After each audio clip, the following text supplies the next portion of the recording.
हमें एक क्वेश्चन पूछा गया है,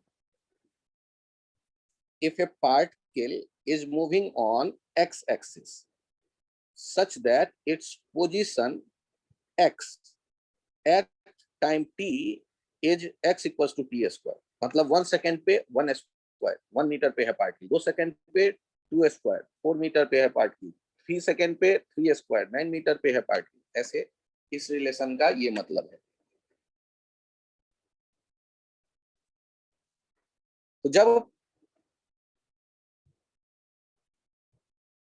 तो पहले पूछा गया displacement t equals to 2 second से 4 सेकेंड के बीच, और फिर एवरेज वेलोसिटी भी उसी टाइम इंटरवल में पूछा गया 2 से 4, फिर एवरेज वेलोसिटी 2 से 3 में पूछा गया, फिर एवरेज वेलोसिटी 2 से 2.1 सेकेंड के बीच, अब फिर 2 सेकेंड से 2.001 सेकेंड के बीच पूछा गया।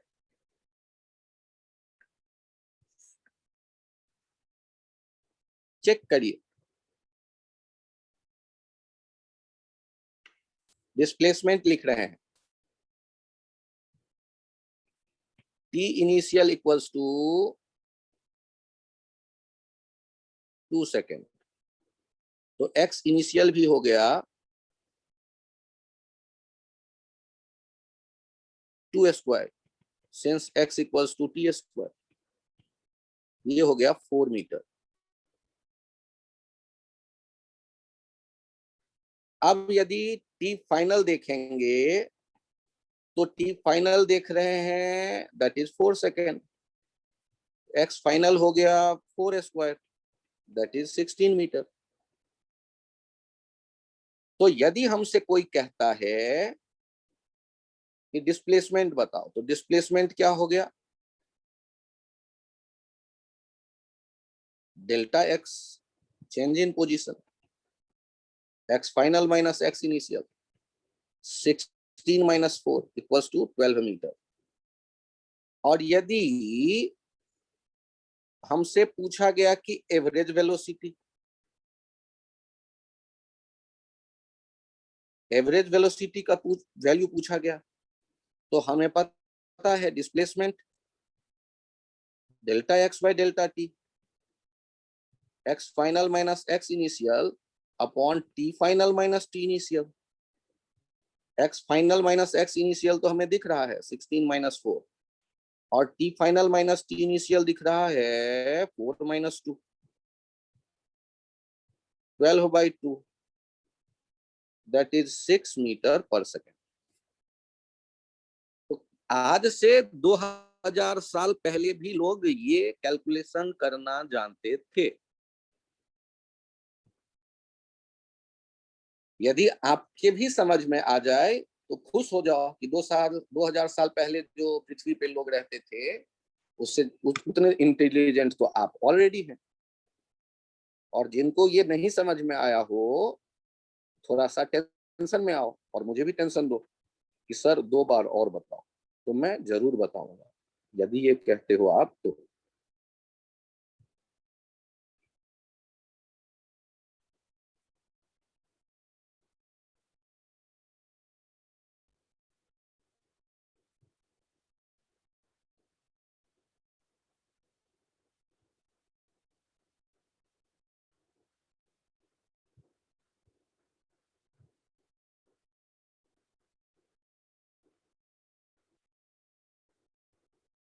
क्या यहां तक लिख लिया आप लोगों ने? Yes sir. Yes sir. Aditya बालक लिख चुके? Yes sir. अब मुझे क्या पता करना है, गाइड करो मुझे।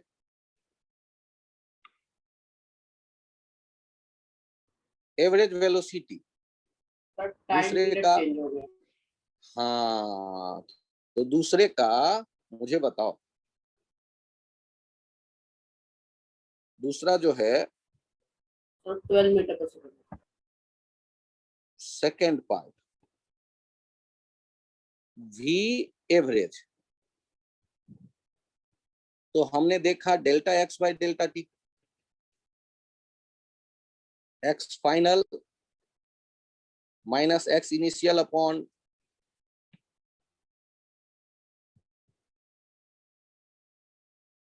T final minus t initial.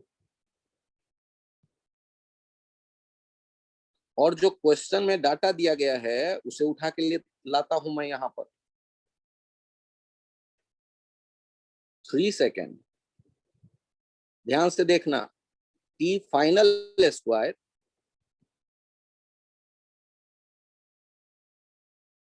Minus t initial square. थोड़ा सा टेंशन लो, पूछो मुझसे सर ये कहां से आ गया। T final minus t initial, t final plus T initial upon into T final minus t initial upon T final minus t initial. तो ये कितना हो जाएगा, 3 + 2 = 5 मीटर पर सेकेंड। अरे बात हजम हुई या नहीं हजम हुई? हो गई सर। ना कुछ बच्चे हाजमोला के लिए वेट कर रहे होंगे, इनको फिर से समझना है वो हैंड राइज करो।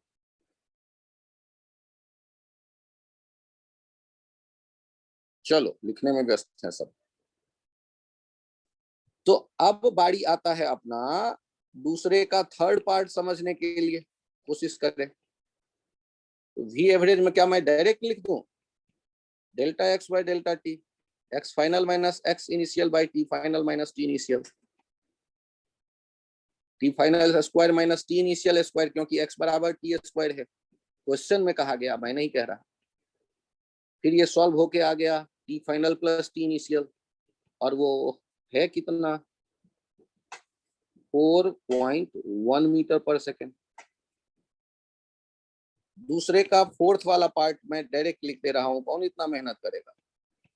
Delta x by delta T वो हो गया 4.001 मीटर पर second.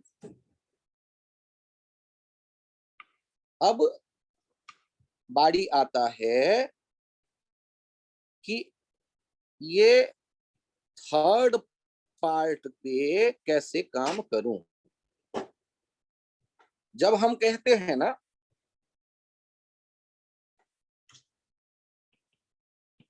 Velocity at t = 2 second,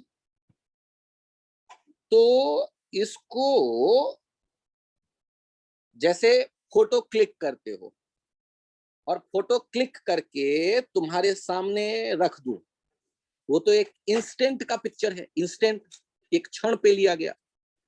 तो सोचो फोटो में एक बाइक है और एक कार है, दोनों दिख रहे हैं, किसका स्पीड ज्यादा किसका कम, क्या आप बता पाओगे फोटो देख के केवल? नहीं सर। तो इंस्टेंट पे वेलोसिटी जब पूछा गया तो इसके लिए एवरेज वेलोसिटी तो नाम नहीं दिया गया है, इसका नाम दिया गया इंस्टेंटेनियस वेलोसिटी। और आज अब इसका डिफिनीशन आज से 2000 साल पहले नहीं था, और आज से 500 साल पहले न्यूटन और लेमनिटीज अलग अलग देशों के अलग अलग कमरे में बैठकर एक टेक्निक उसने बताया, जिससे ये 2 सेकंड पे वेलोसिटी, एक फोटोग्राफ के वेलोसिटी, ये 2 सेकंड पे वेलोसिटी जिसे इंस्टेंटेनियस वेलोसिटी कहते हैं, वो ढूंढा जा सके। अब ये मुझे बताओ, एवरेज वेलोसिटी बोलने में ज्यादा आलस आ रहा है या इंस्टेंटेनियस वेलोसिटी बोलने में? Instantaneous velocity. इंसान आलसी होता है, इसको हम लोग इंस्टेंटेनियस वर्ड को अभी ड्रॉप कर देते हैं, इसको वेलोसिटी बोलेंगे। और एवरेज वेलोसिटी में एवरेज नहीं ड्रॉप कर देंगे। इंसान आलसी जरूर है, बेवकूफ नहीं होता। तो ये परंपरा है, एवरेज वेलोसिटी पूरा बोलोगे एवरेज वेलोसिटी, लेकिन इंस्टेंटेनियस वेलोसिटी को, इंस्टेंटेनियस बोलने में सबको आलस आता है, तो वेलोसिटी बोलेगा मतलब एक इंस्टेंट की वेलोसिटी। तो अब तुम सोचो कि तुमने आदि मानव वाला तरीका अप्लाई कर दिया, मतलब 2000 साल पहले जो लोग तरीका अप्लाई कर रहे थे, मान लो वही अप्लाई कर दिया, तो क्या होता, इस पे विचार करते हैं। ध्यान से देखो, इंस्टेंट मतलब साफ है कि v इक्वल्स टू तुम वेलोसिटी या सिंपली v के लिए तुमने क्या देखा, x final minus x initial upon t final minus t initial. x final होता है t final square, x initial होता है t initial square, t final minus t initial. अब लफड़ा किस बात को लेके है, ध्यान से देखो। t फाइनल भी तुमने 2 स्क्वायर कर दिया, इनिशियल भी 2, क्योंकि दूसरा टाइम तो तुम्हारे पास है ही नहीं। ये भी 2 और ये भी 2, तो ऊपर आ गया 0 और नीचे भी आ गया 0। और मैथमेटिक्स में नॉन 0/0 के बारे में हम लोग क्या जानते हैं, क्या कुछ जानते हैं? ये डिफाइंड वैल्यू है या नॉट डिफाइंड? हाँ, 0/0 इज नॉट डिफाइंड। अब लफड़ा आ गया कि ये तरीका जो था इंस्टेंट, जिसमें इनिशियल और फाइनल दोनों एक जैसा होगा, ये तो हमें फंसा देता है, ये रास्ता तो बंद हो गया। अब इंस्टेंट को इसीलिए जो 2000 साल पहले लोग थे और 500 साल पहले लोग थे आज से, तो 2000 से 500 साल पहले तक एवरेज जानते थे लोग, लेकिन इंस्टेंट को कैसे कैलकुलेट करें ये नहीं जानते थे।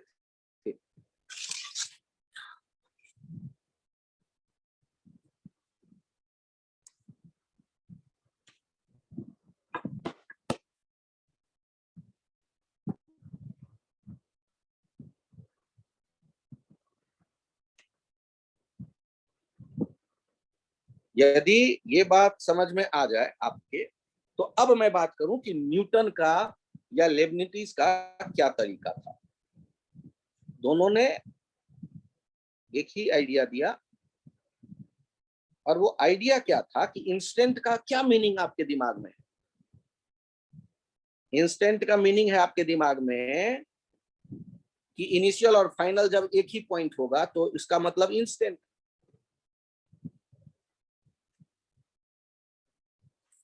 तो ध्यान से देखो, आप यदि कहते हैं इंस्टेंट पे वेलोसिटी चाहिए, तो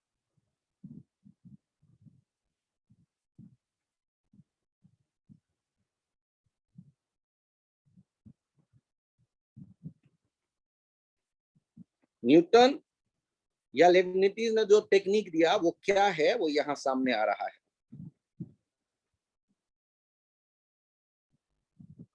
कि let t initial 2 second and t final 2 second plus delta t. ध्यान देना, where delta t is very very very very very very, जीवन भर बोलेंगे फिर स्मॉल। तो हमने एक्चुअली एक ही इंस्टेंट की बात की, लेकिन टाइम इनिशियल और फाइनल दो अलग हमें मिल गया। यदि टाइम इनिशियल और फाइनल अलग मिल गया, तो आप जो अब वेलोसिटी देखेंगे है तो वो एवरेज जैसा ही, x final minus x initial upon t final minus t initial, या ऐसे इसे देखो, ध्यान देना, x फाइनल ये delta x by delta t, time interval तो डेल्टा t दिख ही रहा है, फाइनल इनिशियल को डिफरेंस लेके देखो। और यहां ऊपर क्या लिख रहे हो, x फाइनल वो क्या हो जाएगा, x final minus x initial by delta t ही रहने देते हैं। और हमें पता है कि डेल्टा टी बहुत छोटा है, तो बगल में ये भी मेंशन कर लेते हैं कि delta t tends to zero, बहुत छोटा है, तो तुम बार बार लिखोगे very very very very small जी, तो उसको वेरी वेरी स्मॉल लिखने से अच्छा है लिख दो tends to zero. Tends to zero, ये टेंस टू जीरो का मतलब डेल्टा टी बहुत छोटा है, बहुत बहुत छोटा है, बहुत बहुत बहुत बहुत बहुत छोटा है, लेकिन वो जीरो नहीं है, जीरो से थोड़ा अलग है। तो ये एक स्टेप और आगे चल लें तो ये हो जाएगा T final square minus t initial square by delta T. आप कहोगे सर इसमें भी कोई खास बात नहीं है, ये तक तो ठीक ठाक है। आप यहां भी मेंशन करना मत भूलना, जो ये डेल्टा टी है ना, ये बहुत बहुत छोटा है। कैसे बोलते हैं ये, delta t tends to zero लिख देते हैं। आपको इतना लिखने अच्छा ना लगे तो आपके पास पन्ने हैं, आप लिखो where delta t is very very very small, where delta t is tends to zero, ये आप लिख सकते हो। अब चेक करो ऊपर में मैं कौन सा डाटा लिखने वाला हूं। तो ऊपर में मैं डाटा लिख रहा हूं, ध्यान देना।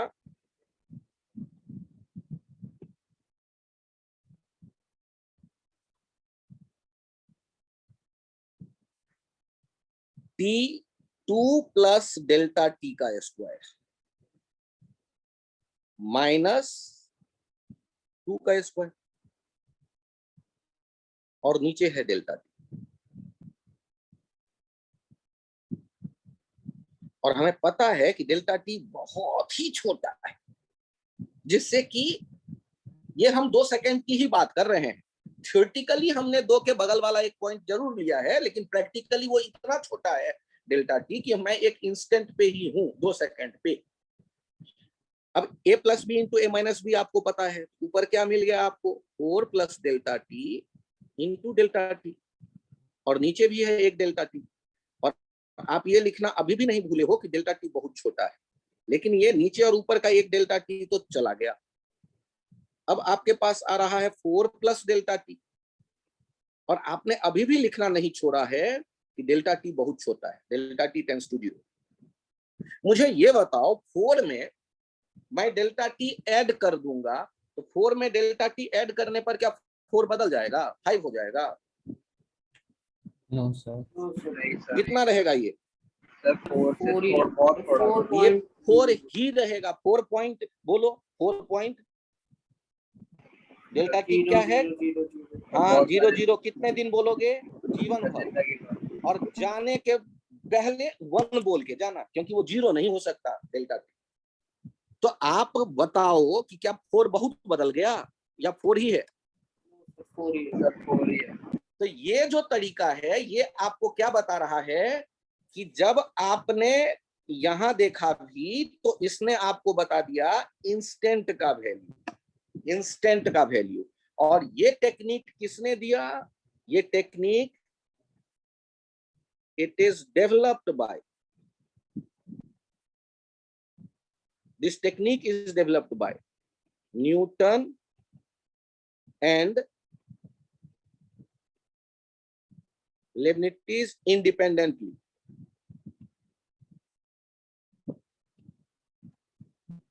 It is developed by Newton and Leibniz independently. तो दोनों को इसका क्रेडिट दिया जाता है। तो यहां तक नोट कर लो आप लोग।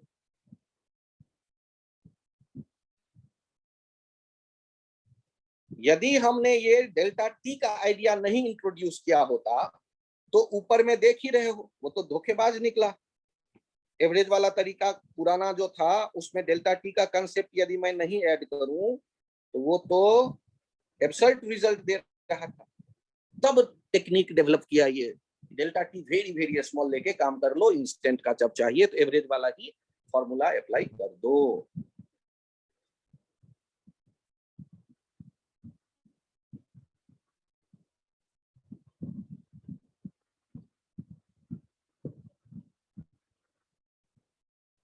जब भी आप इंस्टेंट की बात करेंगे तो एक तो जो इंस्टेंट है वो लेंगे और दूसरा उसके जस्ट बगल में लेंगे, इतना बगल कि वो वही पॉइंट हो लेकिन बगल में हो। मतलब 2 प्लस डेल्टा टी हमने कर दिया। जैसे 5 सेकंड पे मुझे चाहिए, एक तो 5 सेकंड मानेंगे और दूसरा 5 प्लस डेल्टा टी मानेंगे, वेयर लिखेंगे delta t is very very very very very very very very very small, या delta t tends to 0, delta t not equals to 0, ये बगल में मेंशन कर देना तो हर एक के बगल, delta t not equals to 0, delta t tends to 0। यदि वो 0 हो जाएगा तब तो फिर 0/0 नॉट डिफाइन में चला जाएगा। तो ये मेथड है अप्रोक्सीमेट, लेकिन रिजल्ट जो आता है वो एग्जैक्ट कहलाता है। एग्जैक्ट यही रिजल्ट आएगा इंस्टेंट के वैल्यू यदि हम कैलकुलेट करते तो यही आने वाला है। रिजल्ट अप्रोक्सीमेट नहीं है, ये रिजल्ट इंस्टेंट का एग्जैक्ट है और तरीका ये अप्रोक्सीमेट वाला है।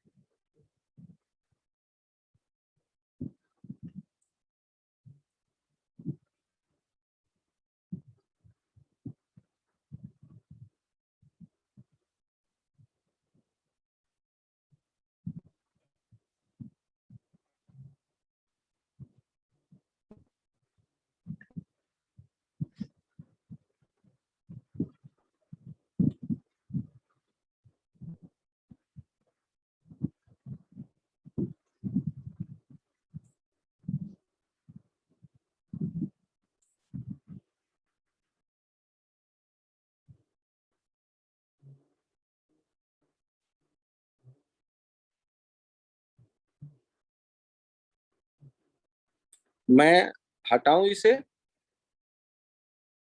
Yes, sir.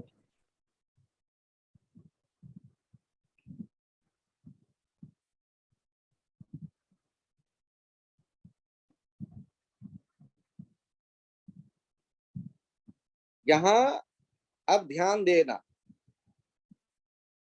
वेलोसिटी जब हम कहते हैं एवरेज, तो ये क्या लिखते थे हम? Delta x by delta t, x final minus x initial by T final minus t initial. लेकिन जब हम वेलोसिटी लिखते हैं इंस्टेंटेनियस, इसको तो सीधे हम लोग भी कह देते हैं, लेकिन है तो ये भी delta x by delta t, लेकिन इसके साथ एक कंडीशन है, where delta t tends to 0, delta t not equals to 0। अच्छा ये बताओ, इतना लिखना क्या आसान है? तो इतना लिखना आसान नहीं है, इसलिए भी जो हम लिखते हैं, लिखते तो है यही delta x by delta t, where delta t tends to 0। अब ये पूरी कहानी को एक नया सिंबल दे देते हैं, dx बाई dt, और इसको पढ़ते क्या है? ये dx बाई dt पढ़ लेंगे, या इसको कहते हैं differentiation of x with respect to t, differentiation of x with respect to t, इससे ये पढ़ते हैं। लेकिन इतना पढ़ने की तो कभी आवश्यकता हमें पढ़नी ही नहीं है, या इसे कभी कभी ये भी कहते हैं derivative of x with respect to t, derivative of x with respect to t। ध्यान से सुनिए पीछे की कहानी क्या है, फिर मैं एक बार बताऊं। हमें इंस्टेंट वाला जब वेलोसिटी लिखना होगा तो करते तो वही है delta x by delta t, लेकिन ये ध्यान रखते हैं डेल्टा टी जो है वो टेंड्स टू 0, और इस पूरे आइडिया को एक नया सिंबल दे दिया dx बाई dt। इसको कभी कभी ये भी कह देते हैं instantaneous rate of change of x with respect to t। इनमें से कुछ भी लिखा हुआ है तो सबका एक ही मीनिंग। और हम लोग जब बात करते हैं तो न्यूटन ने अपने वर्क करते हुए फिजिक्स में, मैथ्स तो उसका लैंग्वेज है, उसको जब नीड था तो उसने मैथमेटिक्स का एक ब्रांच डेवलप किया, और उस ब्रांच का एक पार्ट है ये डिफरेंशिएशन। और इसी का एक और पार्ट होगा अपोजिट, इनवर्स, इसका रिवर्स प्रोसेस, इंटीग्रेशन। अभी हम ये जो डिफरेंशिएशन टर्म देख रहे हैं ये dx by dt वाले फॉर्मेट में लिखा जाएगा। सर बोलो। सर जैसे जो आपने ये dx by dt लिखा है सर, ये बस इंस्टेंटेनियस वेलोसिटी के लिए या एवरेज वेलोसिटी के लिए? बालक, जब एवरेज करोगे तो क्या डेल्टा टी उसमें 0 होगा? नो सर, तो फिर ये किसके लिए टर्म यूज होगा? इंस्टेंटेनियस।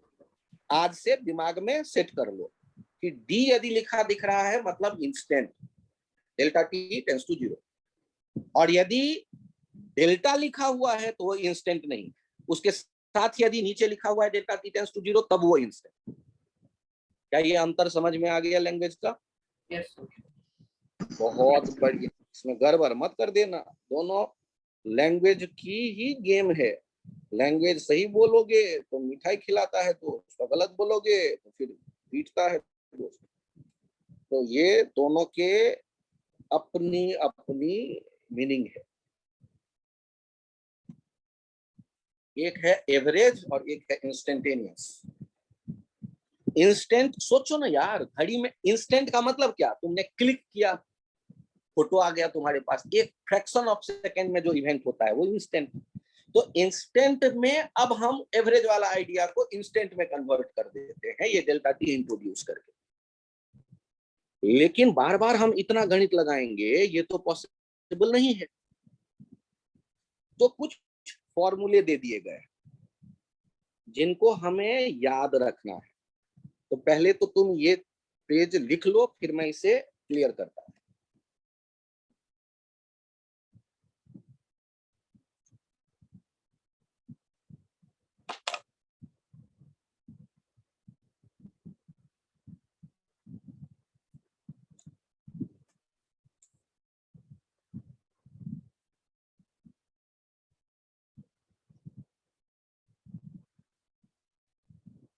क्या पेज चेंज करूं? Yes sir.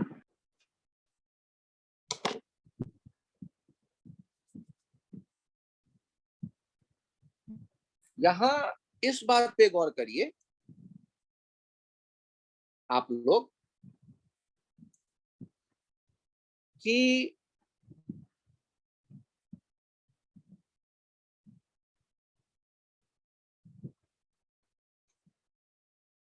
हम एक और जानते हैं एक्सेलरेशन, एवरेज एक्सेलरेशन। ये क्या कहते हैं?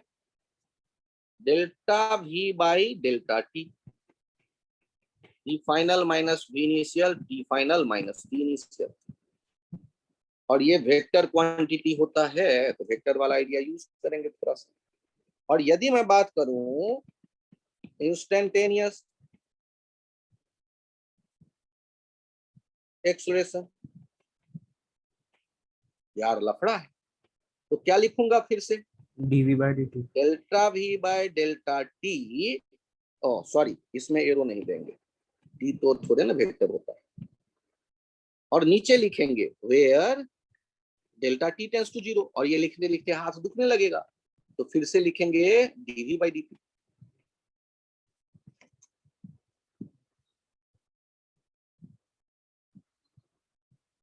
तो आपको अभी अभी पता चला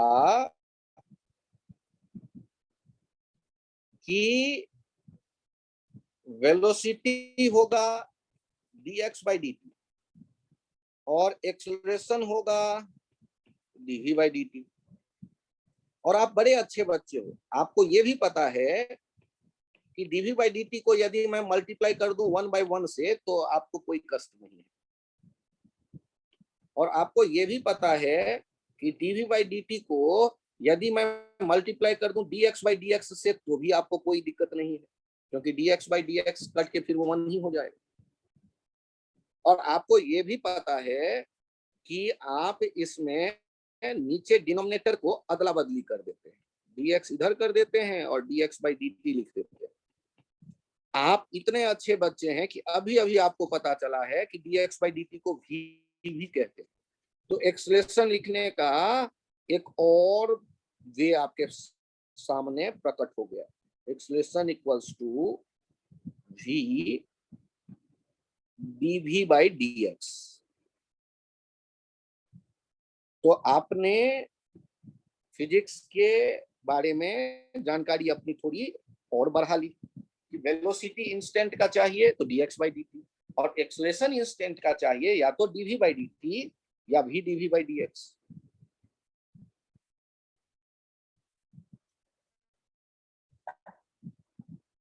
इसे भी नोट कर लो।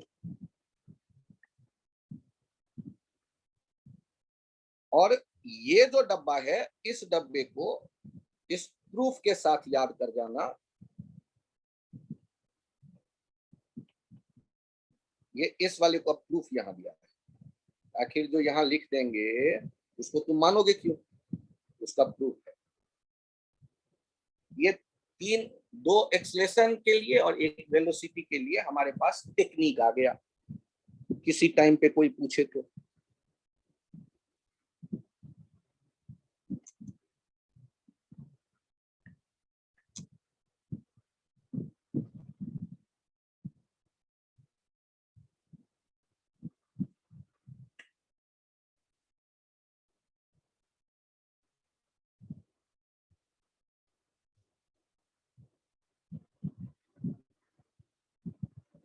पेज चेंज करूं, क्लियर करूं?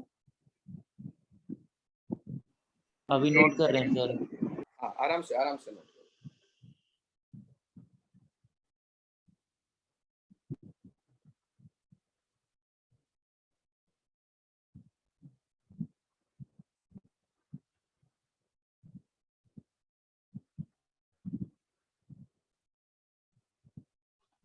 कर लिया सर।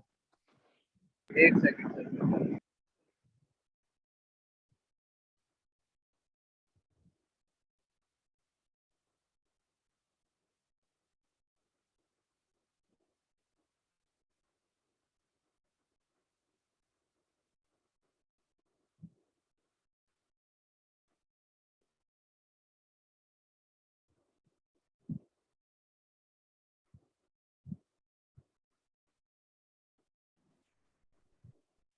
क्लियर करूं?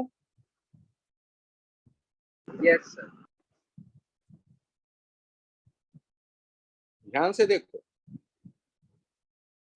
अभी अभी हमने जो लिखा, if x equals to t square then find dx by dt, और find velocity at time t time पे वेलोसिटी बताओ। तो सॉल्व करता हूं मैं, ध्यान से देखना। एग्जाम्पल तो ये पहले था, उसमें टाइम दिया था, मैंने टी टाइम पे कह दिया। एक जनरल रास्ता आएगा अपने पास, ध्यान से देखना। सॉल्व करते वक्त मैं क्या लिखूंगा, v।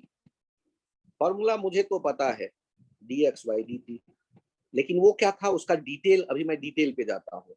Delta x by delta t where delta t tends to 0। Delta x का माइना x final minus x initial upon delta t where delta t tends to 0। यहां मान लिया है मैंने t इनिशियल है t and t final, t तो नहीं ले सकते हम, तो t से थोड़ा अलग है, t प्लस डेल्टा t। तो अब v कितना हो गया, ये था t final square minus t initial square by delta t। क्यों? क्योंकि ये आया हुआ है x equals to t square. Final वाला मैं लिख रहा हूं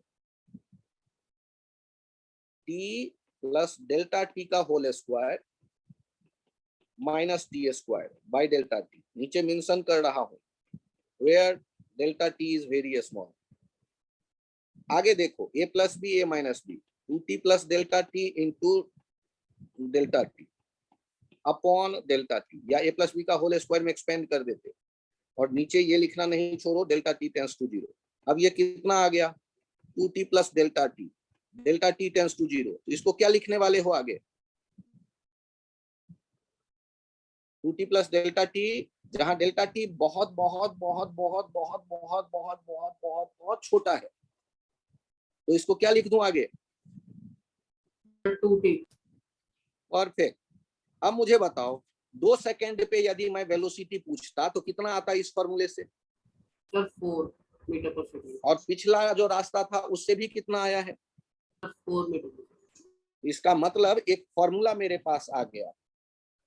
सर फॉर्मूला, हाँ हाँ हाँ, क्या आ गया फॉर्मूला, फॉर्मूला आ गया x यदि टी स्क्वायर होगा तो dx बाई dt जो है, या dt स्क्वायर बाई dt जो है, ये हो जाएगा 2t।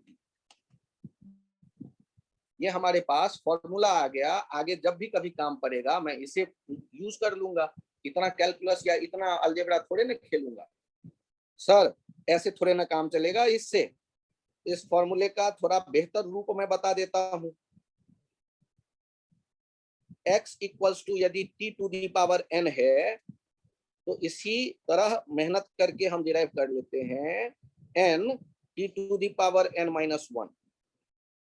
चेक करिए, अब इसे याद कर जाइए कि यदि n के बदले 3 होगा तो क्या करेंगे, 4 होगा तो क्या करेंगे, 5 होगा तो क्या करेंगे, 6 होगा तो क्या करेंगे, सर बोलो। सर d का भी मतलब वही होता है ना, change in x with respect to time. बालक अभी तुम फिजिक्स पढ़ रहे हो, मैथमेटिक्स तो महेश जैन सर पढ़ाएंगे। एक बात तो दिमाग में सेट कर लो, क्या पढ़ रहे हैं, तो फिजिक्स नाम लो सब्जेक्ट का, फिजिक्स। फिजिक्स में मुझे मैथमेटिक्स लैंग्वेज है ये, तो मैं वेलोसिटी निकालने के लिए यूज करूंगा। तो dx बाई dt हमसे नहीं पूछा जाएगा, हमसे क्या पूछा जाएगा, वेलोसिटी बताओ। तो तुम क्या याद रखोगे, वेलोसिटी बराबर dx dx बाई dt। और उसका फॉर्मूला क्या दिया तुम्हें, यदि t to the power n रहेगा तो dx बाई dt किस में बदल दोगे, n t to the power n minus 1। चलो बताओ, टी क्यूब का डिफरेंशिएट करेंगे टी के रेस्पेक्ट में तो क्या आ जाएगा 3t t square 3t square. यदि टी टू दी पावर 5 का डिफरेंशिएशन करेंगे तो क्या आ जाएगा 4t raise to the power 4। तो ये एक फॉर्मूला बहुत बहुत इंपॉर्टेंट, सबसे इंपॉर्टेंट, ये पहला फॉर्मूला तुम्हारे हाथ लग गया।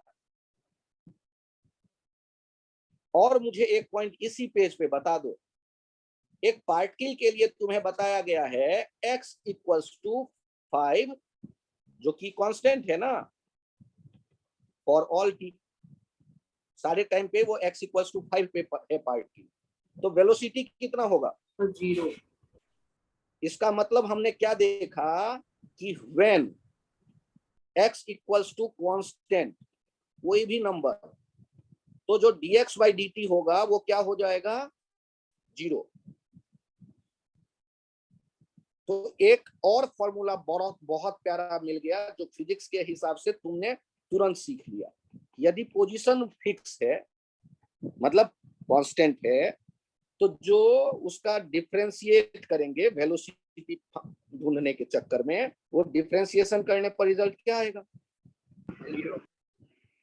तो क्या ये दोनों फॉर्मूले याद हो गए अच्छे बच्चे की तरह।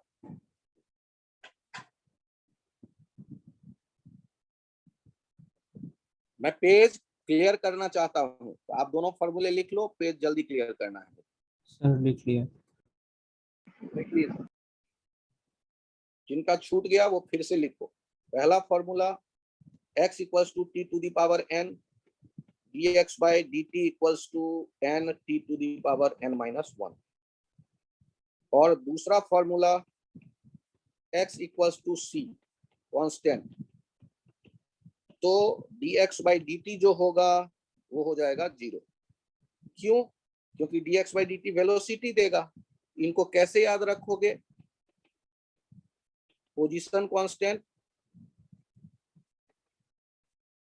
वेलोसिटी 0। बहुत सिंपल सा आइडिया है। अब एक तीसरा फॉर्मूला दे रहा हूं कि यदि कहीं x इक्वल्स टू 6t² है तुम्हारे पास, 6 कोई भी कांस्टेंट हो सकता है, c t², तो dx by dt क्या लिखोगे? 2 ध्यान CT। देना, ये c जो है d 2t ct² by dt, और उसमें c जो है अनअफेक्टेड बगल में चला आएगा, और ये dt² by dt वाला अब फॉर्मूला लग जाएगा 2t, तो ये रिजल्ट आया 2ct। अब इतना मेहनत मत करना, आगे आगे तुरंत तुरंत काम कर लोगे तुम। यदि मैं दे रहा हूं x इक्वल्स टू 5t², तो बताओ तो वेलोसिटी dx by dt कितना होगा? Sir 10t। और ये शानदार जवाब। यदि x इक्वल्स टू लिख रहा हूं 6t³, तो बताओ वेलोसिटी dx by dt क्या होगा? Sir 18t²। बहुत बढ़िया, 6 into 3t², that is 18t²। ये एग्जाम्पल की तरह देखते चलो और दिमाग में इसको अच्छी तरह से सेव कर दो। और अब यदि नेक्स्ट एक एग्जाम्पल है, जिस एग्जाम्पल पे फोकस कर लो और अपना टेस्ट का क्वेश्चन बन जाएगा, कि यदि मेरे पास ऐसा हो example x equals to t³ minus 36t plus 8, तो वेलोसिटी कैसे लिखेंगे dx by dt? Sir 2t² minus 36। 3t² minus 36, क्योंकि dt by dt क्या हो जाएगा? 1, और कांस्टेंट जो इंडिपेंडेंट है वो 0 हो जाता है। अलग अलग टुकड़ों का अलग अलग डिफरेंशिएशन करेंगे। सर मेरे समझ में नहीं आया।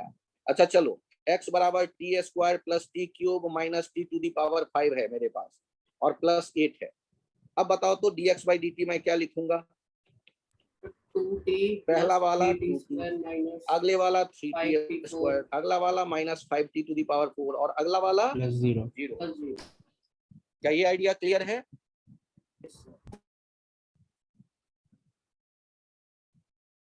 यदि कहीं इसको भी यदि तुम फॉर्मूले की तरह देखना चाहो, तो चौथा नंबर ये करके फॉर्मूले की तरह देख लो कि x बराबर यदि कभी रहता है t 8t, तो dx by dt जो हो जाएगा ये हो जाएगा 8। इसको भी फॉर्मूले की तरह यदि रखना चाहो तो दिमाग में रख सकते हो, क्योंकि dt by dt 1 हो जाएगा।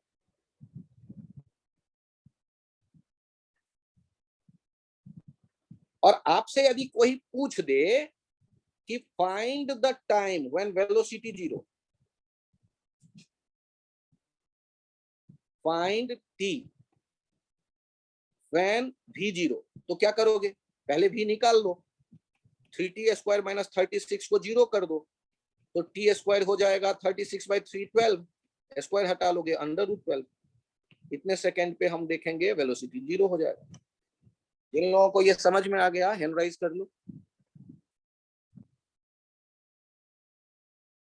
बहुत बढ़िया। आदित्य, तुषार, कृतिन, यश, सान्या, ऋषिकेश, अंश, बहुत बढ़िया ऋषिकेश, अंश, अर्णव, अरे वाह अर्णव, बहुत बढ़िया कुणाल। सक्षम, मैं एक बार और कोशिश करूं क्या? सक्षम बालक, एक क्वेश्चन में और देख लेते हैं। ये पहले नोट कर लिया है थोड़ा बहुत?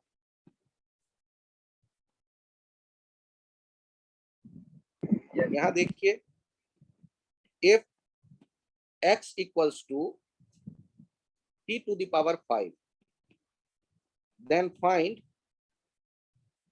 velocity and acceleration at t equals to 2 second. तो सॉल्व कैसे करेंगे? x equals to t to the power 5 और वेलोसिटी हम क्या जानते हैं dx by dt 5t to the power 4 और एक्सलेशन के लिए क्या जानते हैं dv by dt 5 into 4t 3 ये हो गया 20t क्यूब। अब गौर करिए at t equals to 2 second, पहले t वाले फॉर्मेट में कैलकुलेशन कर लो, v बराबर 5t टू द पावर 4 ये हो गया 80 मीटर पर सेकेंड 2 सेकेंड पे और एक्सलेशन हो गया 20 into 2 to the power 3 160 metre पर सेकेंड स्क्वायर। जिन लोगों को ये समझ में आ गया हो हैंड राइज कर दें, एक सेकेंड रुक जाइए।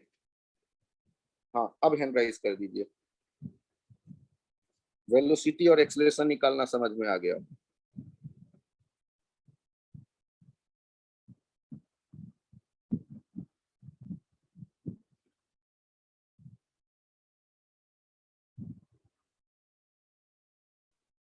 आदित्य कोई कंफ्यूजन क्या बालक? नो सर, सक्षम?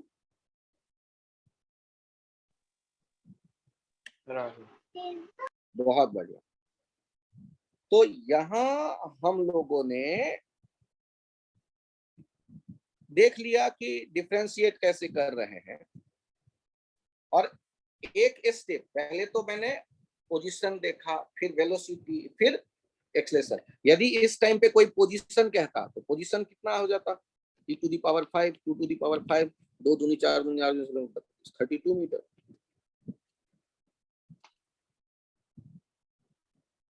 मैं इसे क्लियर कर रहा हूँ। सर एक सेकंड। अच्छा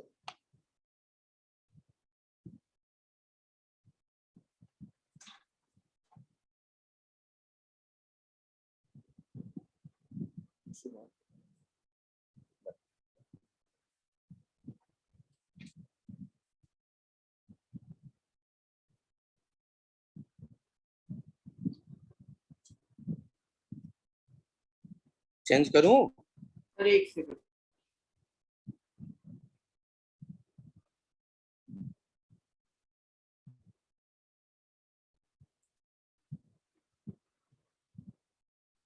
yes sir.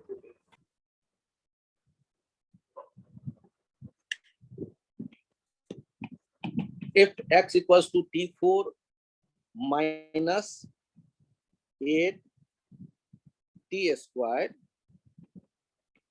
then find t when velocity is 0। Try करके देखो तो। सर इसमें x डिस्टेंस है। जब कुछ नहीं बोल रहा तो तुम भी कुछ मत सोचो, अब अकल लगाना छोड़ दो। इतने देर में तुमने जितना मैथमेटिकल आइडिया कलेक्ट किया है उतने से सोचो। एक्स पोजीशन है बालक, जहां से कहानी शुरू हुई ना, टी टाइम पे पोजीशन बताते हैं। ऐसे टी रख दो तो पोजीशन आ जाएगा। एक्स अपने आप में डिस्टेंस कैसे होगा? हाँ कह सकते हो सर ऑरिजिन से ये डिस्टेंस है, उससे हमें नहीं मतलब यहाँ। ये क्या है? पोजीशन। एक्स यदि बदल रहा है मतलब वेलोसिटी होना चाहिए। वेलोसिटी कैसे देखोगे? तो dx by dt का फॉर्मूला लगाया 4t क्यूब माइनस 16t और ये किसके बराबर हो जा रहा है? मैं क्या देखना चाहता हूँ? 0।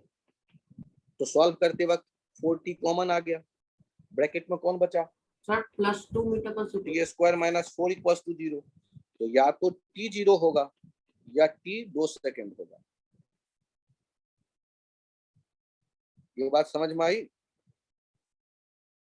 ये दो हमारे पॉसिबल वैल्यूज है। सर पॉसिबल अगर हम Values of- -16 t को RHS में ले जाएं तो t बस 2 सेकंड आ रहा है। बालक तो t 0 भी तो आ सकता है। इस इक्वेशन में 0 रख दोगे t तो क्या नहीं निकल के आएगा वैल्यू 0? तो सॉल्व करने का ये भी तरीका है, ध्यान रखो। क्लास 7th में बताया गया है कि फैक्टर करके आप सॉल्व कर सकते हैं। 8th में सर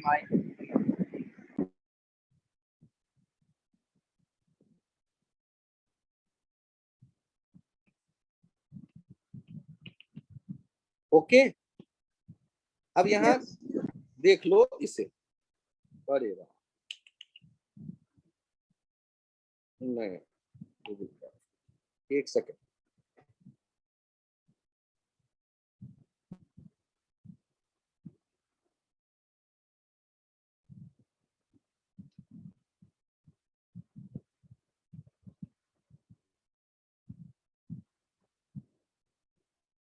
ये चेक कर लो, और इससे तीन पेज है, इनको घर पे एनालाइज करके देख लेना, कुछ फॉर्मूले याद कर लेना। इतने फॉर्मूले से संडे वाला काम हो जाएगा, जो एग्जाम का है, मेरे टेस्ट का एक क्वेश्चन है केवल। और डिफरेंशिएशन का एक और लेक्चर अगले टर्न पे रहेगा इसी वाले शेड्यूल में।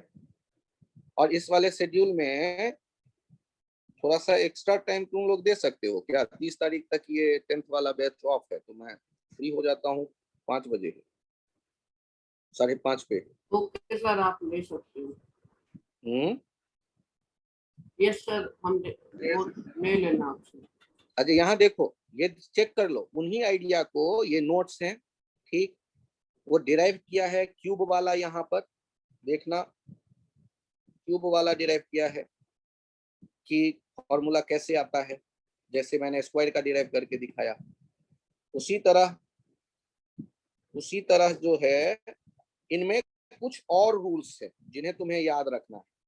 यहाँ देखो, ये रूल्स, साइन टी का डिफरेंशिएशन कॉस टी हो जाता है, टी का डिफरेंशिएशन 1 हो गया, कॉस टी का डिफरेंशिएशन माइनस साइन टी हो गया, t to the power t वैसा ही रहता है, tan t sec square t में बदल जाता है, लॉग टी 1/t हो जाता है, सेक टी 10t में बदल जाता है, कांस्टेंट 0 हो जाता है। और प्रोडक्ट में यदि ये प्लस में देखते हैं तो दो टुकड़ों में ये डिफरेंशिएशन बंट जाता है, कांस्टेंट बगल में आ जाता है। और ये सारी बातें जो अभी बोला है, उन्हीं को यहाँ मैंने फॉर्मूला ये लिखा हुआ है। अब यहाँ उस पे मैंने कहा कि फिजिक्स में ये क्या काम कर रहा है, तो ऐसे ये वेलोसिटी, एक्सेलरेशन या मोमेंटम के चेंज का रेट होता है, फोर्स, करंट, चार्ज के चेंज का रेट होता है, करंट, एंगल के बदलने का रेट होता है, एंगुलर वेलोसिटी।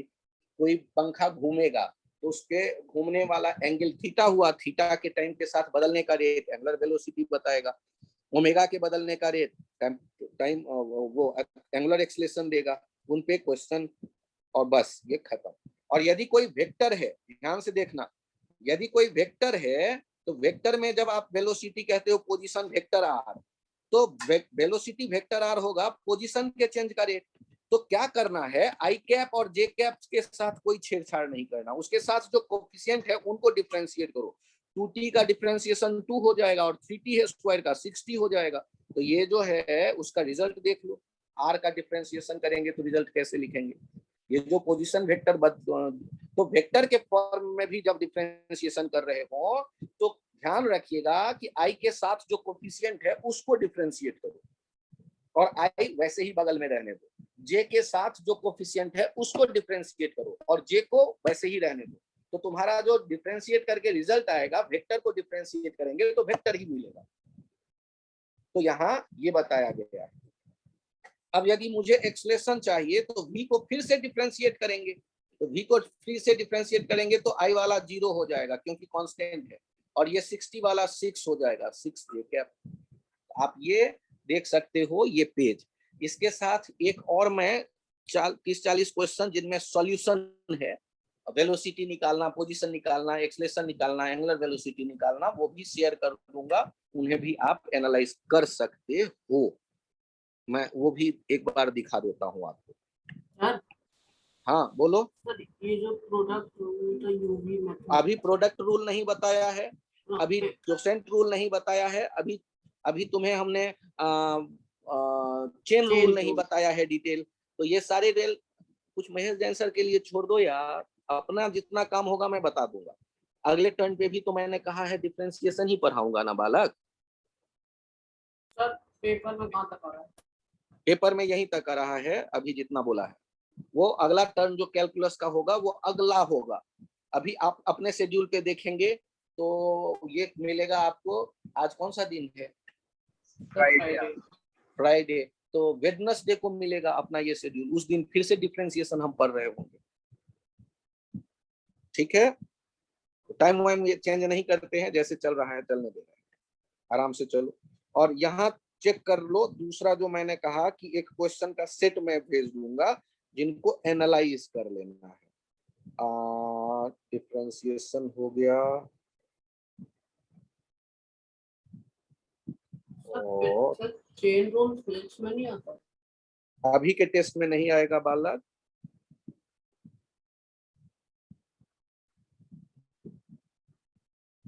और क्या लगता है तुम्हें सब कुछ एक ही दिन में सीखने की कैपेबिलिटी है तुम्हारी? मैं 12th तक का कैलकुलस अभी सिखा सकता हूँ, बैठोगे भर रात मेरे साथ और रिटेन कर लोगे।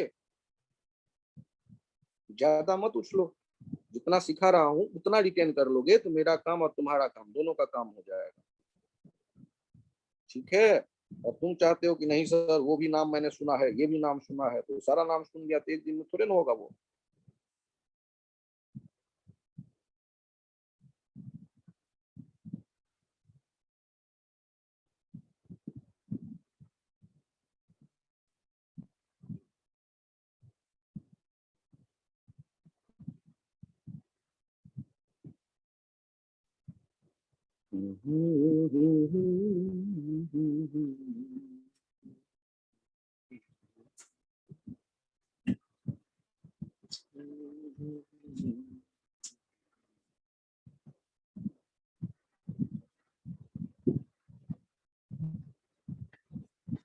और अभी जिन लोगों को यहाँ देखना, ये देखो सारे क्वेश्चंस हैं।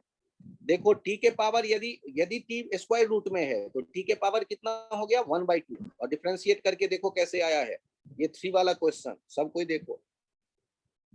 कभी कभी ऐसा हो सकता है कि x कैसा दिया जाए, √2 √t दिया जाए, मतलब t के पावर 1/2। कभी कभी x दिया जाए 1/t², इसका मतलब t के पावर -2। ध्यान रखिएगा इसका। और फॉर्मूला वही लगेगा t⁴n वाला। n फ्रैक्शन हो सकता है, नेगेटिव नंबर हो सकता है, वो कुछ भी हो सकता है, पॉजिटिव हो सकता है, जो भी। अब ये क्वेश्चंस सारे हैं जिनके सॉल्यूशन भी है नीचे। अधिक मैं यहाँ सब इसको, ये टेस्ट के लिए बहुत जरूरी नहीं है, लेकिन आपके प्रैक्टिस के लिए कि फिजिक्स में डिफरेंशिएशन का क्या यूज है वो दिख जाएगा इन सारे क्वेश्चंस में, ठीक है? मैं ये भी शेयर कर दूंगा। अब आपकी बारी आती है। अब मुझे आपको लगता है कि आपने डिस्प्लेसमेंट लिखना सीखा या नहीं? ए 3, 4 और बी 6, 7 है पॉइंट। बताओ तो ए बी डिस्प्लेसमेंट कैसे लिखोगे, ए से बी तक का डिस्प्लेसमेंट कैसे लिखोगे? तरीका है तुम्हारे पास। 6 - 3 i cap plus 7 - 4 j cap. यहां से आ जाएगा 3 i cap plus 3 j cap. यदि यहाँ किसी ब्लॉक को धकेल के लिए जाते ए से बी तक और फोर्स लग रहा होता 3i प्लस 7j, तो तुमसे पूछता कि ए से बी में वर्क डन कितना हुआ बताओ। तो वर्क डन के लिए क्या कोई फॉर्मूला पता है? F.S। F कैसे लिखते हो? वो दिया गया है, डॉट प्रोडक्ट करके डायरेक्ट बताओ तो कितना आएगा? 9i cap plus 21 j cap. वो बालक, ये स्केलर होता है रिजल्ट, आईजे नहीं आता।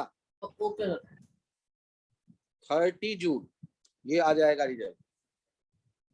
तो डिस्प्लेसमेंट लिखना फिर से देखो, 1, 2, 3 एक पॉइंट है और दूसरा पॉइंट है 3, 7, 5। बताओ तो ए से बी का डिस्प्लेसमेंट तुम कैसे सोचोगे? जल्दी जल्दी बोलो। 5j cap plus 2i cap plus 5j cap plus 2k cap. यदि यदि कोई पार्टिकल यहाँ से ए से बी तक गया और इसको जाने में 2 सेकंड लगा तो वेलोसिटी कैसे लिखोगे? Average velocity, displacement by time taken. तो डिस्प्लेसमेंट तो यही हो गया 2i plus 5j plus 2k upon 2 से डिवाइड कर दोगे तो आ जाएगा वेलोसिटी। ये बात समझ में आ गई या नहीं? आ गई सर। यदि तुम्हें मैं कहूं कि 3i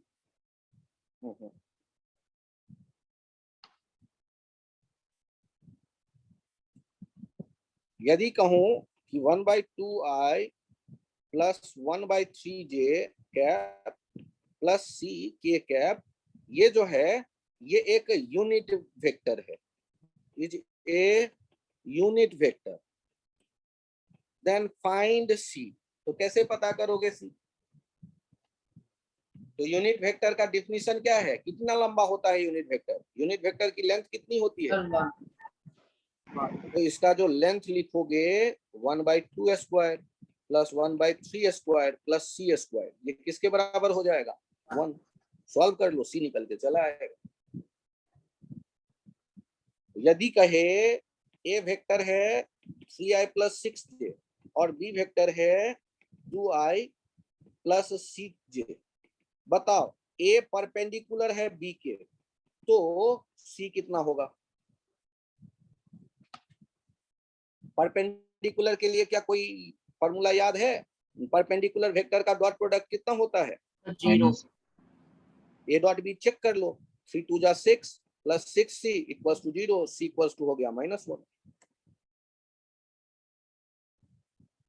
तो हमें डॉट प्रोडक्ट आना चाहिए। अभी जो भी टॉपिक पढ़ेंगे उसमें डॉट प्रोडक्ट की समझ होनी चाहिए, डिस्प्लेसमेंट समझ में आनी चाहिए, यूनिट वेक्टर समझ में आनी चाहिए, वेक्टर का सम आपको पता हो, वेक्टर का डिफरेंस आप जानते हो, काम अपना बन जाएगा। हमें क्रॉस प्रोडक्ट का अभी तुरंत काम नहीं है, तो अभी मैं क्रॉस प्रोडक्ट को यूज नहीं कर रहा। बताओ सर पोजीशन वेक्टर और डिस्प्लेसमेंट वेक्टर एक ही होता है? बालक, कहाँ खड़े हो तुम ये बताएगा पोजीशन वेक्टर। तुम यहाँ खड़े हो 3 घंटे से, टाइम 0 से टाइम 3 सेकंड तक, मान लो 3 सेकंड से यहीं खड़े हो, तो ये तुम्हारा पोजीशन बता रहा है, ये है पोजीशन वेक्टर। और यदि तुम ये कहते कि टाइम 0 पे यहाँ थे और भागते दौड़ते तुम यहाँ आ गए टाइम 3 सेकंड पे, तो तुम एक जगह बैठे हो या भाग गए दूसरे जगह? डिस्प्लेसमेंट। तो अब ये हुआ फाइनल पोजीशन तुम्हारा ओरिजिन के रेस्पेक्ट में, फाइनल पोजीशन वेक्टर, और ये तुम्हारा कहलाएगा डिस्प्लेसमेंट वेक्टर। ट्रायंगल लॉ जानते हो? ट्रायंगल लॉ जानते हो तो कैसे लिखोगे? आर इनिशियल प्लस एस, ये किसके बराबर हो गया? Are final. तो डिस्प्लेसमेंट कितना हो जाएगा? R final minus R initial, इसे ही तो डेल्टा आर कहते थे। ये बात समझ में आ गई? Yes sir. अब एक पॉइंट, आर इनिशियल लिखोगे कैसे? यदि ये पोजीशन होता 3 5, तो तुम आर इनिशियल कैसे लिखते? 3i plus 5j। तो ऐसे पोजीशन वेक्टर लिख सकते हैं। और यदि मन में कुछ पूछने का आ रहा हो तो बताओ, मैं बताने को तैयार हूँ। ट्रायंगल 0 जब होगा सारे वेक्टर्स का, तब कैसे ट्रायंगल बनेगा? ध्यान से सुनो, यदि तुमसे कोई कहता है कि ट्रायंगल 0, सोचो यहाँ पर हमने ये वेक्टर बनाया हुआ है, यहाँ देखना तो ए बी और सी, बताओ तो इनका सम कितना होगा? ए प्लस बी प्लस सी। तो डिस्प्लेसमेंट की तरह सोचो, पहले तुम चल करके यहाँ तक आए, फिर यहाँ से यहाँ गए, फिर यहाँ से यहाँ गए, तो जहां से चलना शुरू किया वहीं वापस आ गए, तो नेट डिस्प्लेसमेंट क्या हो गया? 0। तो ये वेक्टर क्या कहलाएंगे? सम होकर के 0। यदि ऐसा होता, ये है P, ये है Q, ये है R, बताओ तो इनमें क्या रिलेशन P लिखोगे? Plus Q is equal to R।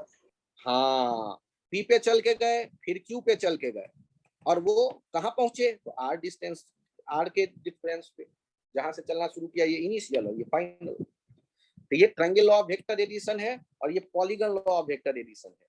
अब सोचो, तुमसे कहूं कि 3 4 और 6 ये वेक्टर हैं अलग अलग, 3 न्यूटन, 4 न्यूटन और 6 न्यूटन के, इनका सम 0 हो जाए, ऐसा बताओ होगा या नहीं होगा, जिससे कि ब्लॉक ना चले? तो ध्यान से सोचो,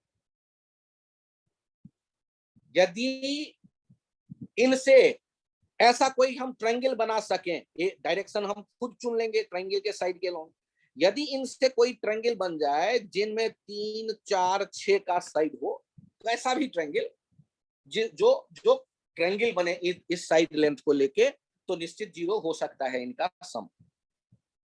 लेकिन ट्रायंगल बनाने का एक रूल पता है कि दो साइड के लेंथ का सम तीसरे से हमेशा बड़ा होना चाहिए।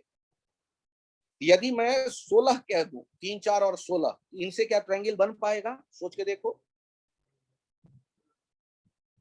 No sir. 3 और 4 7, 16 से कम रह गया, इससे ट्रायंगल हम नहीं बना सकते, तो इनका सम कभी भी 0 नहीं हो सकता, ये ध्यान रखिए। सर यदि बराबर हो गया तो दो साइड का सम तीसरे के, तो देखो ये चल के गए, ये दो सम बराबर वापस चले आए तो नेट 0 हो जाएगा। तो बराबर होने पे भी एक ट्रायंगल जैसा हम बनाने की सोच सकते हैं 0 एरिया का। तो दो साइड का सम यदि तीसरे के बराबर है तब भी एक 0 एरिया का ट्रायंगल बन जाएगा, तब भी उनका वैल्यू नेट 0 हो सकता है। यदि ट्रायंगल तुमने फॉर्म कर लिया तो बेसिक रूल क्या है? किसी दो का साइड का सम तीसरे से बराबर तक भी फोर्स 0 हो सकता है। और चीज और बोलो, क्या कहना चाहते हो? सर हाँ बताओ। एक क्वेश्चन था, a man moves in open field such that after moving 10 metre in straight line he makes sharp turn of 60 degrees to his left. Find net displacement of man after 7 such turns. यहाँ से ऐसे यदि करते चले जाओगे ना, 60 degree मुड़ते जाओगे तो तुम देखोगे ना एक क्या बन जाएगा, रेगुलर पॉलीगन। तो ये ए से बी आया, बी से सी गया, सी से डी गया, डी से ई गया, ई से एफ गया, एफ से ए गया और ए से बी गया। तो मुझे बताओ यहाँ पर ये 7 बार होने से ये 6 वाला जो है मिल करके कितने हो गए? क्लोज पॉलीगन बनाया या नहीं? 0। फाइनली वो कहाँ दिख रहा है मुझे? बी वाले पोजीशन पे। फाइनली मुझे कहाँ दिख रहा है? बी पे। तो नेट डिस्प्लेसमेंट किसके बराबर होगा? ए से बी के बराबर, एक वेक्टर के लेंथ के बराबर। 60 डिग्री देखो कैसे मुड़ रहा हूँ, यहाँ भी 60 डिग्री मुड़ गया, यहाँ भी 60 डिग्री मुड़ गया, यहाँ भी 60 डिग्री मुड़ गया, तो रेगुलर हेक्सागन बन जाएगा। और आखिरी वाला जो चलेंगे वही लेंथ नेट बचा रहेगा हमारा डिस्प्लेसमेंट। सर एक और क्वेश्चन था, if angle alpha between two forces of equal magnitude is reduced to alpha minus 60 degrees, then find magnitude of the resultant. Then magnitude of the resultant ध्यान से will be सुनो, ध्यान से सुनो, फिर से देखो। दो एक जैसे मैग्नीट्यूड के हैं तुम्हारे पास वेक्टर, यही ना? yes sir. और उनका जो रिजल्टेंट आ रहा है वो एक तरफ से कितना बनाता है? इन दोनों के बीच में एंगल अल्फा है, और दूसरा जो एंगल बना रहा है वो कितना बना रहा है रिजल्टेंट?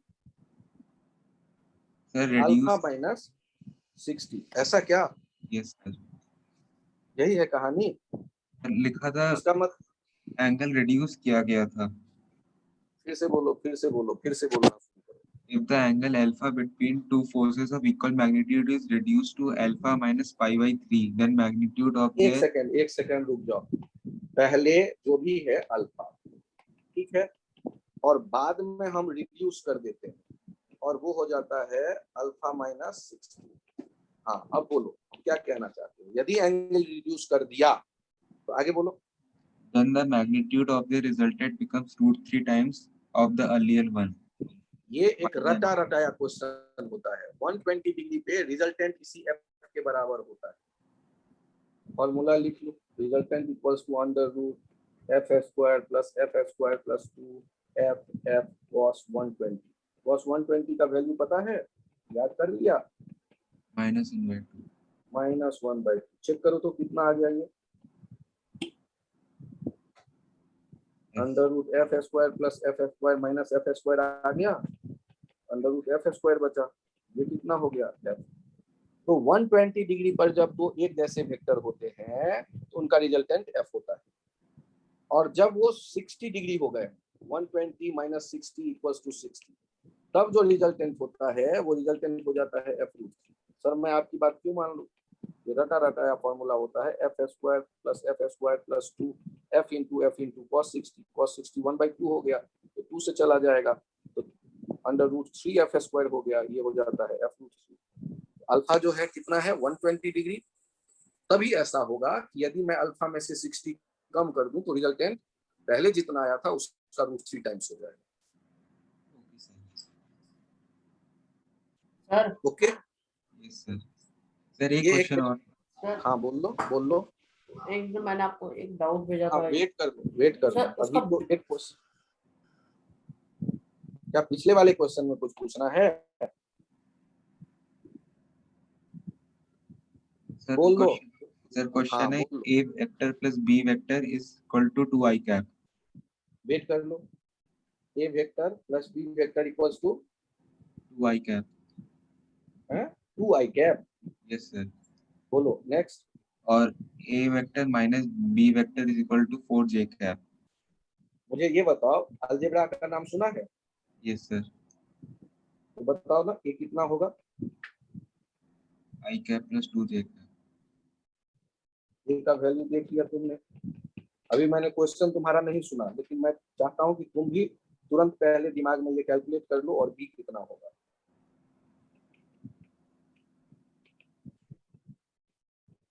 अब क्वेश्चन पर हो आगे, काम बन जाएगा अपना। Then angle between A and B. Angle कैसे देखते हैं? cos theta A dot A dot. B upon length of A into length of B. A dot B calculate कर लोगे, 1 1 जा 1 -2 +2 -4, और नीचे देखो अंडर रूट 2 दूनी 4 1 5, अंडर रूट 2 दूनी 4 1 5 -3/5। अब -3/5 क्या होगा ये तो मुझे नहीं पता, उसके लिए थोड़ा सा ट्रिग्नोमेट्री आना चाहिए। ठीक है, दो वेक्टर के बीच का एंगल देखना है तो -3/5 रट्टा मारा हुआ होगा तो ठीक है, इसे लिख सकते हैं cos 9 minus cos theta, cos 90 plus theta जो हो जाता है ये हो गया 3/5। माइनस को पकड़ के पीछे ले आते हैं, मान लो sin 90 प्लस थीटा कर देते हैं, ट्रिग्नोमेट्री अप्लाई किया, sin 90 प्लस थीटा 3/5, और 3/5 जो होता है शायद तुम्हें याद आ जाए ये sin 37 होता है। याद आया या नहीं? Yes, sir. अभी ट्रिग्नोमेट्री पढ़ा है थोड़ा सा, Yes, sir. ये थीटा निकल करके चला आया हमारे पास। ये sin 90 प्लस थीटा नहीं होगा, cos थीटा जो होना चाहिए ये होना 143. चाहिए sin pi plus theta type. sin pi plus theta हो जाता है, नहीं ये भी नहीं होगा, ये भी नहीं होगा। ये ट्रिग्नोमेट्रिक इक्वेशन तुम मैथ्स में पढ़ लोगे तो अपने आप सॉल्व कर, अभी इनवर्स में लिख के छोड़ दो। Okay, sir. Sir, एक थीटा और है. Equals to cos inverse 3/5। बोलो। Sir, question था a body acted upon by 3 given forces is under equilibrium if. Sir इसमें डायग्राम है. छोड़ दो, बाद में व्हाट्सएप कर देना, मैं बता दूंगा बस। सर एक बाकी बार और ना, किसके डाउट हैं? और सर किसी एक के बार डाउट में? ट्रायंगल और पैरेललोग्राम जो लॉ था आपने स्टार्टिंग में भी बताया था ना, एक बार वो ट्रायंगल वाला दोबारा बता सर दो, मैंने दोनों आपको का डिफरेंस। सर जब- मैंने आपको एक डाउट भेजा था। हाँ वेट कर लूंगा। जब ये डिस्प्ले दो वेक्टर हमारे पास होना तो उनको ऐड करने के लिए यदि कोई मुझसे कहे तो उनको मैं डिस्प्लेसमेंट मान लूंगा। और सोचो तुम यदि यहाँ से ए चल करके आई और जहां एक खत्म हुआ वहां से बी चल करके गई, मतलब एक का हेड और दूसरे का टेल कॉन्साइड कर दो, कॉन्साइड, तो तुम्हारा नेट डिस्प्लेसमेंट क्या हुआ? खुद ही सोचो, मैं नहीं कुछ बता रहा। जहां से शुरू किया और जहां पर पहुंचे यही हो जाएगा नेट डिस्प्लेसमेंट। इसे हम कहेंगे नेट टोटल सम, इसे ही रिजल्टेंट कह देते हैं। और ये रूल कहलाता है ट्रायंगल रूल ऑफ वेक्टर। ठीक है, ट्रायंगल रूल अप्लाई करके बाद वेक्टर को क्या मान लो? Think displacement. कोई भी वेक्टर है, चाहे फोर्स है, चाहे इलेक्ट्रिक फील्ड है, चाहे वेलोसिटी है, क्या करो डिस्प्लेसमेंट की तरह पहले चल के गए, फिर दूसरा चल के गए और नेट डिस्प्लेसमेंट फ्री एंड को ज्वाइन कर दो। टेल से हेड की तरफ वो जो वेक्टर बनेगा। अब इसका लेंथ कैसे पता चलेगा? इसका लेंथ याद ही कर लो आज से।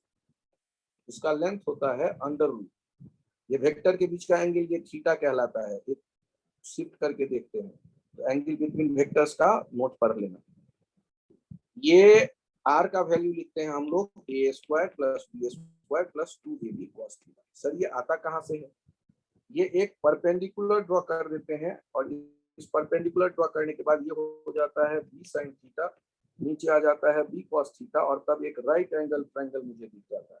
तो हाइपोटेनस r कितना हो जाएगा? Under root a plus b cos theta और का whole square plus b sin theta का होल स्क्वायर। उसको सॉल्व करते हैं तो ये आ जाता है और ये a रिजल्टेंट से कितना एंगल बना रहा है उसके लिए tan अल्फा देख लो, b sin theta upon a plus cos theta. तो ट्रायंगल रूल में ऐसे देखते हैं।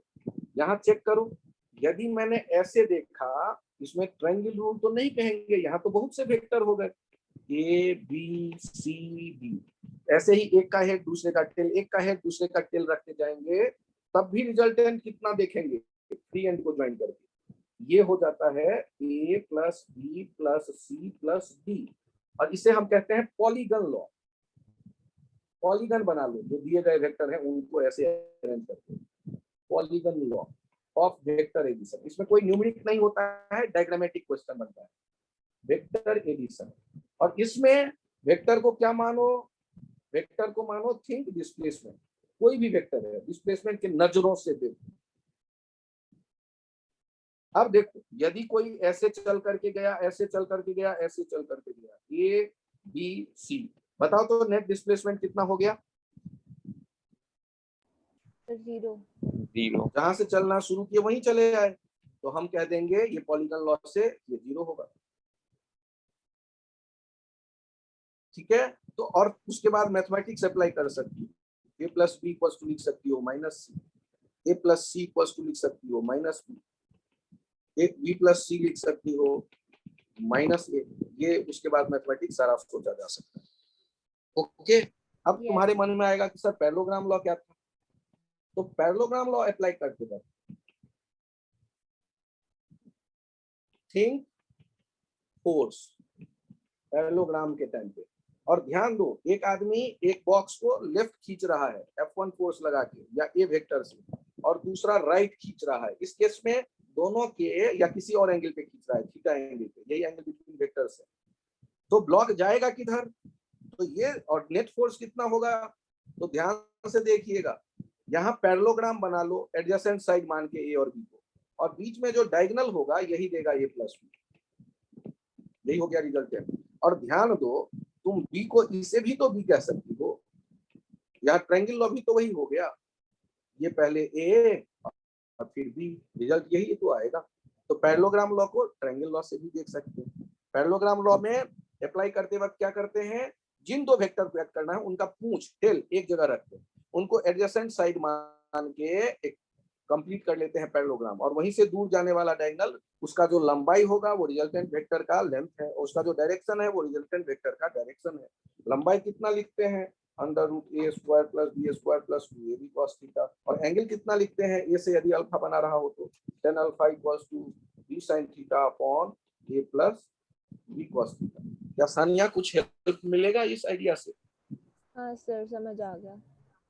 ठीक, अब जो मुझे भेजे हो वो नाम बताओ। सर वो आपको आदित्य, आदित्य, आदित्य राय। पहला बी पार्ट वाला। हाँ लो कोनो बात दिया दिया दिया, हमरा चाहिए है फोन हो कते 2% तो हो दिया, वो दो दिया व्हाट्सएप में हम पास हम चार्जर दो दिया हमर वाला दिया, ओकरा में भी लगा देंगे मशीन। वेट कर तो 2 मिनट, मैं फोन लेता हूँ अपना। बाकी लोगों को सर